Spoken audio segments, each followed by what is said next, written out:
So you've climbed up above the cloud layer and you're sitting fat, dumb and happy in the cruise. You've got your aircraft beautifully trimmed in straight and level flight when all of a sudden you notice your attitude indicator doesn't quite agree with the horizon outside. You glance down at your suction gauge and see it's sitting dead against the stop, reading 0. This might not be such an issue right now while you can still see the horizon, but sooner or later you're going to have to descend back through that overcast layer of cloud, and this is why every instrument pilot needs to be proficient at limited panel flying.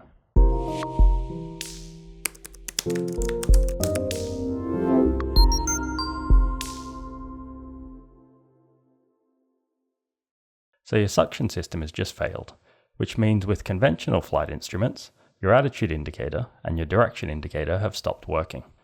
You can still get your heading from the magnetic compass, but what about your attitude? This information is now split across two instruments. There's the altimeter, which is the best pitch information you have now, and the turn coordinator, which can be used to determine your bank, but there's a few limitations you need to be aware of. The turn coordinator is designed to tell you your rate of turn, and not your bank angle. That's why it's got the markings for a rate 1 turn. It can be used to get an idea of your bank angle, but only when the slip ball is in the middle. Let's take a look at a left turn as an example. I'm in a nice, stable, rate 1 turn to the left, which is indicated on the turn coordinator and the ball is in the middle. If I apply some opposite rudder now, you can clearly see out the window that the turn has stopped, but the aircraft is still banked to the left, and I'm now side-slipping in a straight line. However, the little aeroplane on the turn coordinator has rolled back to wings level, and, if you were in IMC, you might think that you're flying wings level. The only indication that you have that you're not in coordinated straight and level flight is the ball, which is out to the left. So always remember, the only thing that the turn coordinator can indicate is your rate of turn.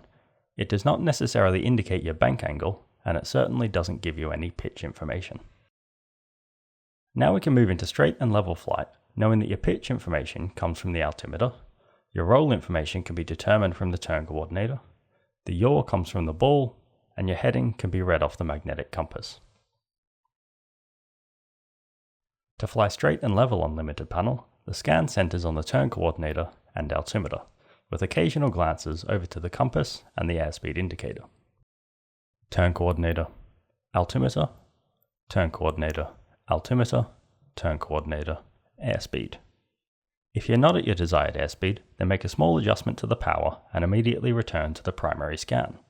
Turn coordinator, altimeter, turn coordinator, altimeter, turn coordinator, compass. Okay, so you're flying straight and level on limited panel in IMC at about 90 knots, but eventually you're going to need to descend. The key to all successful limited panel flying is to make as few changes as possible while keeping the aircraft stable and trimmed. This is a perfectly good airspeed to descend at, so all you need to do is reduce the power slightly and let the trim take care of the descent. I want to descend to 2,000 feet, so I'll start by reducing the power by about 300 RPM with a simultaneous squeeze of left rudder to keep the aircraft in balance, and I'll look straight back at the turn coordinator to keep the wings level. Make sure you don't apply any forward or backwards pressure on the controls and just let the trim take care of the pitch for now. A glance over at the altimeter tells you the aircraft has started descending. Look back at the turn coordinator and keep the wings level and the ball centered. Look at the airspeed indicator and check you're still at 90 knots. The instrument scan for a limited panel descent is turn coordinator, airspeed, turn coordinator, airspeed, turn coordinator, altimeter, turn coordinator. Remember, the magnetic compass is only accurate in straight and level, unaccelerated flight, so there's no point looking at it in a descent. You can see on the vertical speed indicator, the rate of descent is varying a little bit, and, quite frankly, this doesn't matter. As long as the aircraft is trimmed, wings level, and in a steady descent, then I'm happy. If I were to chase the vertical speed indicator, I'd probably upset the descent and end up with ever-increasing pitch oscillations. I'm approaching 2,000 feet now, so I'll reset the power to the cruise power setting that I had before, which was 2,300 RPM, with simultaneous right rudder to maintain balance. Again, the trim will do most of the work for me, so I'll look straight back at the turn coordinator to keep the wings level and the ball centered. I'm back in straight and level flight, this time at 2,000 feet, so I'll go back into the straight and level instrument scan, making sure I haven't come off my heading during the descent. Climbing on limited panel follows the same process as descending, but there's an increased risk of getting slow when approaching the stall, so you need to be more vigilant about your pitch control and your airspeed. I'm still trimmed in straight and level flight, and to enter the climb, I'll set full power with simultaneous right rudder to maintain balance.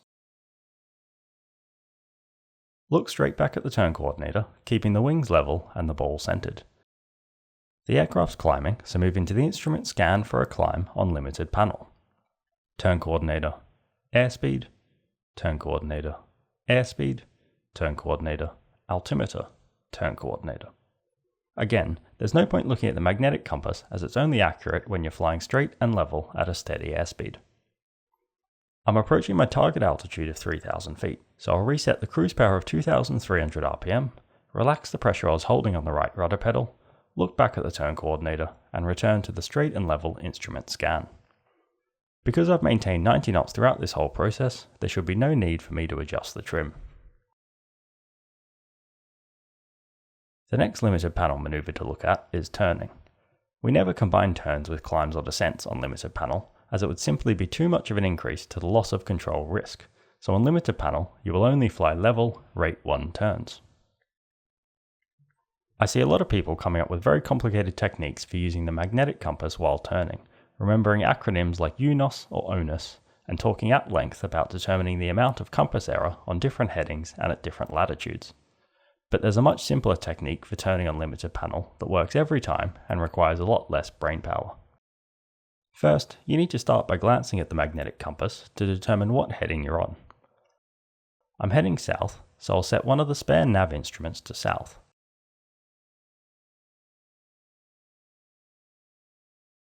Let's say I need to fly a heading of 090 degrees. I can now use this nav instrument to quickly and easily determine how long it will take to turn onto 090 degrees at rate 1. It takes 2 minutes to turn 360 degrees at rate 1, which means it takes 1 minute to turn 180 degrees, and it takes 10 seconds to turn 30 degrees. Every 30 degrees is marked on this instrument with a big number, which means that each big number is 10 seconds at rate 1. I need to turn from south onto east, which means I need to turn left for 10, 20, 30 seconds. Now all I need to do is fly a smooth, coordinated, rate 1 turn to the left for 30 seconds.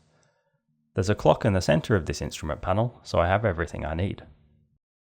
I'll start my turn when the second hand reaches the 20-second mark and finish the turn at the 50-second mark. There's 20 seconds, so looking at the turn coordinator, I'll roll to rate 1 and add a little bit of back pressure to maintain my altitude. Now that I'm in the turn, I'll start the instrument scan for a turn on limited panel. Turn coordinator, altimeter. I can see I need a little bit more back pressure to maintain 3,000 feet. Turn coordinator, altimeter, turn coordinator, time. About 10 seconds left to go. Turn coordinator, altimeter, turn coordinator, altimeter, turn coordinator, time. Coming up on the 50 seconds mark, and I'll roll wings level there. Now in a real aircraft, the magnetic compass will be swinging left and right all over the place while you're rolling out of the turn, so give it a good 5 to 10 seconds to settle down before you bother to look at it. Spend that time focusing on getting the aircraft back in stable, straight and level flight.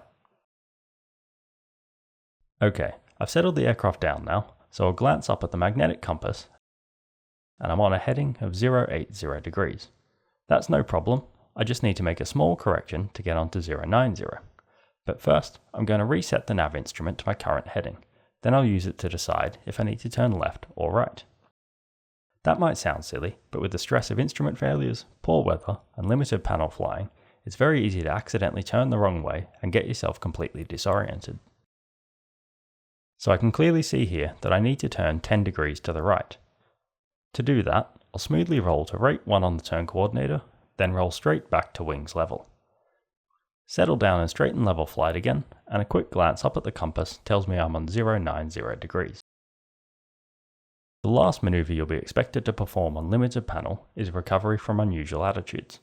So, the scenario here is that you've gotten distracted by something. Maybe a passenger wanted your attention, or perhaps you've dropped your pen on the floor, and when you look back at the instruments, you realize the aircraft is in an unusual attitude. The actions for recovery from an unusual attitude are power, roll, pitch. First, look at the airspeed indicator. If the airspeed is high and increasing, reduce the power to idle. If it's low and decreasing, apply full power.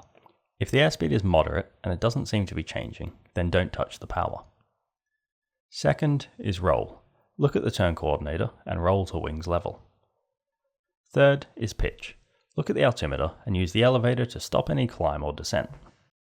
Lastly, reset cruise power and you should be back in straight and level flight. Let's look at an example. Imagine you look back at the instruments and this is what you see. The aircraft is turning and rapidly descending, so it's certainly an unusual attitude. First, airspeed. It's high and increasing, so reduce the power to idle.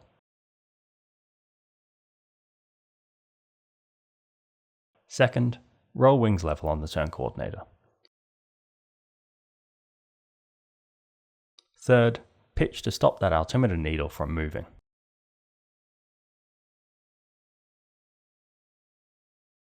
And lastly, reset cruise power, which is about 2,300 RPM in this aircraft, and you're back in straight and level flight. It might not be perfectly straight and level, but it's a lot better than the unusual attitude you've just recovered from, and you can settle back into your limited panel straight and level scan from here.